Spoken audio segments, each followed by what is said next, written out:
Good Morning Business. Le débat. Oui, sur la 24, sur RMC, découverte. Oui, on a déménagé. Vous y habituer. On a déménagé, effectivement, il faut bien le noter. Mais on est toujours sur BFM toujours sur BFM Business. Et on parle de l'inflation ce matin, Nicolas Daube. On n'a pas fini d'en parler. Est-ce que cette fois, c'est la bonne ? Alors voilà, ça fait des mois maintenant qu'on dit que c'est un phénomène de reprise, un phénomène de rattrapage, un phénomène de rebond. Il y a un sondage intéressant qui a été publié par Fox News des États-Unis, parce que les Américains, ils commencent à vivre l'inflation dans leur vie quotidienne. Ouais. Et alors là, vous avez quand même 86% des sondés qui sont inquiets du niveau d'inflation. La grande majorité, à peu près le même chiffre, considère que ce sont les dérèglements de la pandémie. Oui, mais vous en avez 80%, 79% qui disent non, c'est Joe Biden. Ce sont les choix de politique économique qui commencent à se faire ressentir sur les prix. Et quand la population commence à sentir l'inflation, ça devient beaucoup moins un sujet d'experts. Alors on sait bien sûr qu'on a des éléments d'inflation qui sont totalement liés à la pandémie ou sortie de pandémie. Reprise de l'activité, qui sont un phénomène lié à Covid, reprise de la consommation, demande très forte. Hausse des matières premières, semi-conducteurs. Oui, mais enfin, souvenez-vous, j'ai regardé la première chronique que j'ai faite sur la pénurie de semi-conducteurs, elle date du 2 février 2021. Ouais. Ça fait donc maintenant, on commence à arriver sur des périodes un petit peu longues. Et c'est pas fini parce qu'il y a des usines de nouveau confirmées en Asie du Sud-Est. Oui, parce qu'en Asie du Sud-Est, vous avez un rebond de Covid qui fait que vous avez en Malaisie, vous avez au Vietnam des usines qui ferment, et on a là une pénurie de semi-conducteurs qui est en train de s'accélérer. Toyota va réduire sa production en septembre de 40%. 40%. Ah ouais, on en a parlé. Vous avez l'usine de PSA à Mulhouse qui décide également de mettre le pied sur le frein, idem à Sochaux pour la 3008. Là, cette semaine, ils ferment 2 jours et demi dans la semaine. C'est juste la moitié de la semaine quand même. Et donc on a des éléments pur Covid, on a des éléments potentiellement un peu durables, parce que quand même un tiers de la hausse des prix aux États-Unis notamment, où c'est là où le phénomène d'inflation est quand même le plus marqué. C'est d'ailleurs pour ça que les Américains sont un peu émus. Ils sont sur plus 5,4% sur un an. C'est quand même lié à un boom du marché de l'occasion. Ça, c'est potentiellement un peu plus durable. Et puis la chaîne de production, quand elle est désorganisée, mais vraiment désorganisée, c'est potentiellement un peu plus durable. Et puis il y a un phénomène d'inflation durable aux États-Unis. C'est l'envolée des prix des loyers. Quand les prix des loyers commencent à monter, vous n'allez pas les voir soudainement dégringoler comme le prix de la tonne de blé dans les 15 jours qui suivent.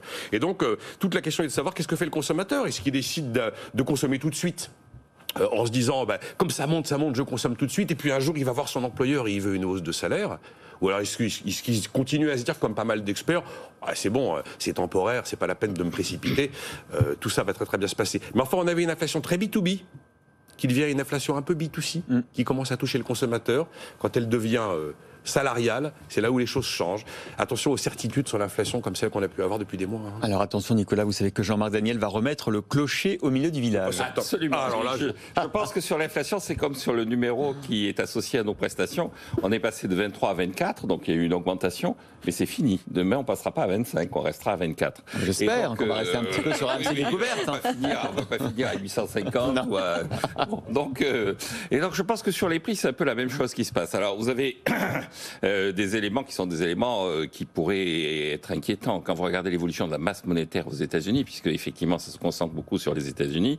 Elle a été multipliée depuis le dernier trimestre de 2019 par 4,5. La masse monétaire M1. La masse monétaire, c'est-à-dire M1, c'est les billets. L'argent qui circule. L'argent qui circule. L'argent énorme, 4,5. Ah oui, multiplié par 4,5. Elle n'a pas augmenté de 4,5%. Ah, j'ai compris. Ouais. Alors en zone euro, c'est beaucoup moins sensible. Hein, c'est 15,9% d'augmentation, et en France, on est à 25% d'augmentation. Donc vous avez une masse monétaire colossale qui est à disposition pour effectivement faire pression sur les prix.